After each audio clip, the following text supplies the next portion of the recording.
2023 সালের 27 নভেম্বর অভিনেতা পরমব্রত চট্টোপাধ্যায়ের সঙ্গে সাত পাকে বাঁধা পড়েন পিয়া চক্রবর্তী। এর আগে গায়ক অনুপম রায়ের সঙ্গে বিবাহ বন্ধনে আবদ্ধ হয়েছিলেন পিয়া।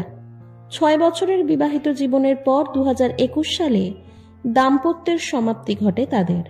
বিবাহ বিচ্ছেদের পর পরমব্রতর সঙ্গে পিয়া আইনি বিয়ে সারতেই চর্চা শুরু হয়।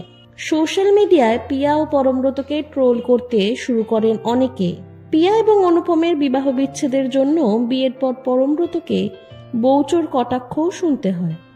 তবে সেই বিতর্ক শান্ত হয় যখন অনুপম তৃতীয়বার বিবাহ বন্ধনে আবদ্ধ হন।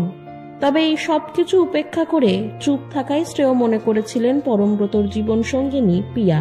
বিচ্ছেদের পর পিয়া এবং অনুপম কেউই বিচ্ছেদ নিয়ে প্রকাশ্যে কোনো মন্তব্য করেননি। ডিভোর্সের সময় তারা জানিয়েছিলেন তাদের বিবাহিত সম্পর্ক শেষ হলেও বন্ধুত্ব বজায় থাকবে। তবে এক সাক্ষাৎকারে অনুপম বলেছিলেন, আমার জীবনে পিয়াকে হারানোই সবচেয়ে বড় ক্ষতি।